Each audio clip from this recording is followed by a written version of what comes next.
This is one you'll definitely want to watch in stereo. Just trust me on this.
As you probably saw, I used this pedal on all 4 guitars in there. It might have been a bit much, but I'm trying to fit as much as I can into the front of these videos because merp.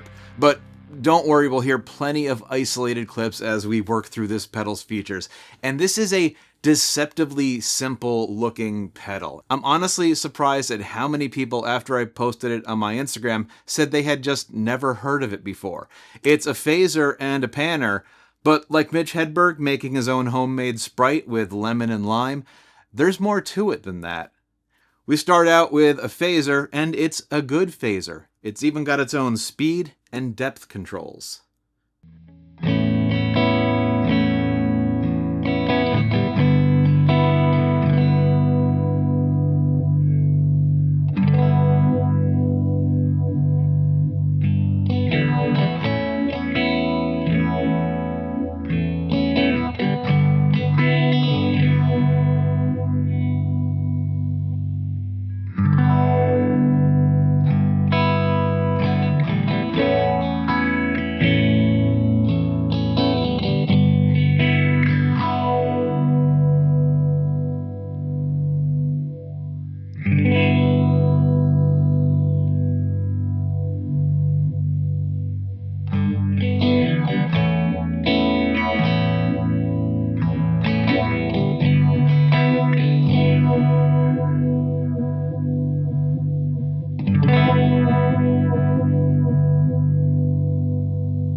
Nice clean phaser. I believe it's a 2-stage, like a Phase 45.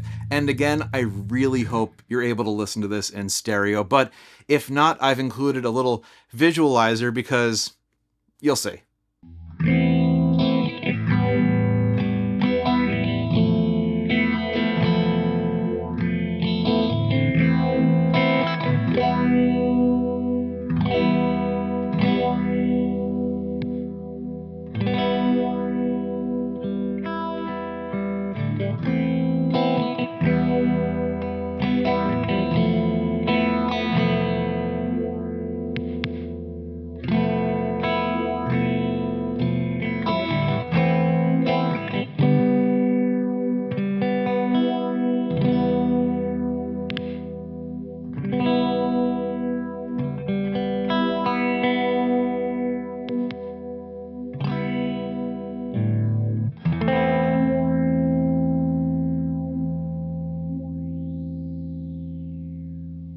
A goniometer, at least I think that's how it's pronounced, is used to visually represent the correlation of phase or lack of correlation of phase between the left and right channels. So a diagonal line means everything's on one side, everything in the middle means centered mono. And when you start to see it go all crazy spirograph like that, you know there's more than just a simple out of phase difference between the outputs. And what's happening on the pedal here is we're panning the effect to one side and the dry signal to the other. It's kind of like what the Phase 99 was doing, but with one phaser instead of 2. And that's actually really useful because a lot of times you want to capture a performance and get 2 slightly different variations that won't cancel each other out, even if we're not necessarily panning them hard left, hard right. But so far, that's something we could do with a direct box and a simple phaser pedal. This switch right here is where the flying pan earns its name.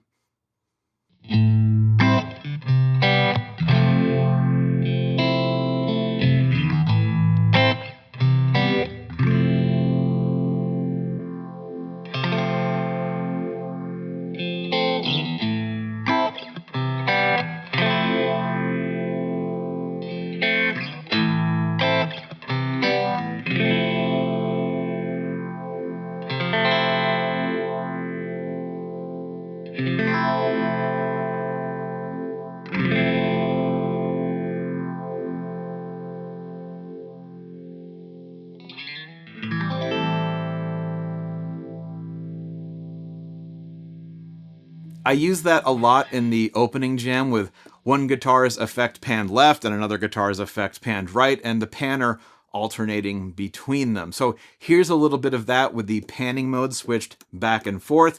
And we'll also use the stereo mode here, where we just get the phaser panned left and right.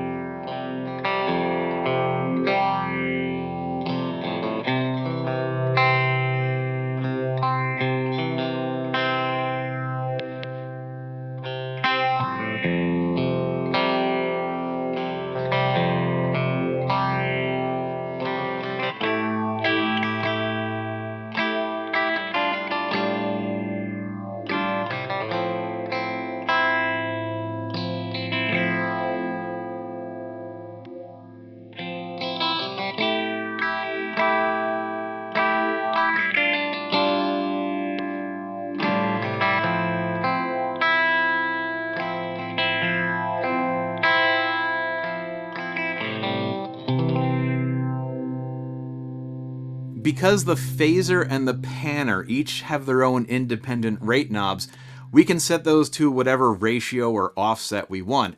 And when the panning is fast and the phaser is slower, we wind up hearing the phasing effect in slices.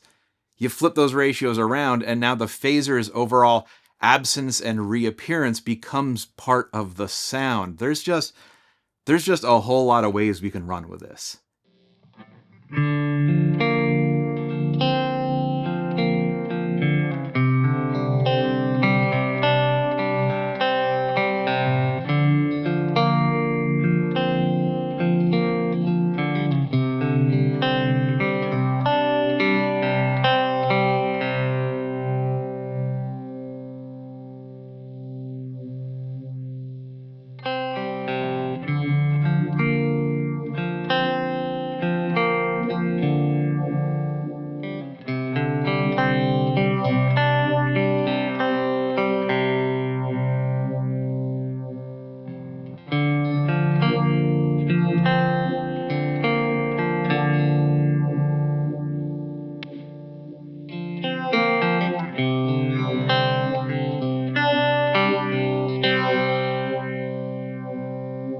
And because it is a phaser, and because maybe sometimes I overdo it with the soft jangly neck pickup stuff, here's a big fat A chord on a bridge pickup of my Ibanez Fireman with some distortion thrown into the mix.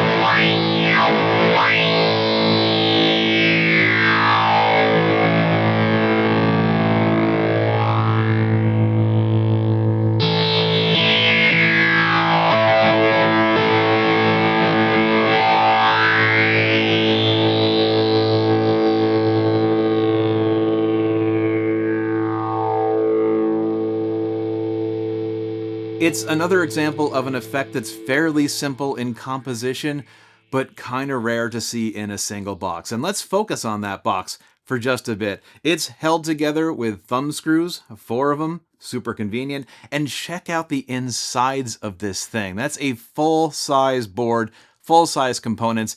Doesn't look like a whole lot of corner cutting going on there, although I will point out it is not identical to the 1970s original. In terms of size, it's somewhere between the Ibanez airplane flanger and Electro-Harmonix flanger hoax. But it's got top-mounted jacks, so pedalboard friendly. Also, check out the box.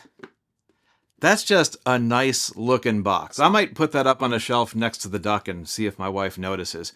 When I first got to setting this pedal up and I put it down on my desk in my little office studio space, hitting the panner button honestly felt a little disorienting at first because you're trying to unpack what you're hearing from the phase, but then the panning is partially obscuring and distracting from that. But I think that as part of a live set, in the context of a band with maybe 2 side-by-side amps along a drum set, which is already throwing different frequencies in different directions, that could really be a killer little cherry on top.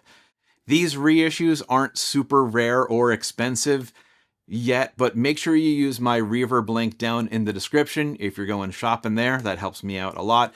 And even though BYOC shut down last year, RIP, and I generally don't dig clones, I do have to recognize them for coming up with what is perhaps the greatest name for their version of this, the Soaring Skillet. Come on, that's just funny. So many great pedals out there, new, old, yet to come. One more thing, if you're into pedals and you're in the Northeast US, we've got both the Philly Pedal Party and the Baltimore Pedal Show, May 25th and June 28th. I plan to be at both, so if you see me lurking around awkwardly, come up and say hi, make it less awkward. Or more.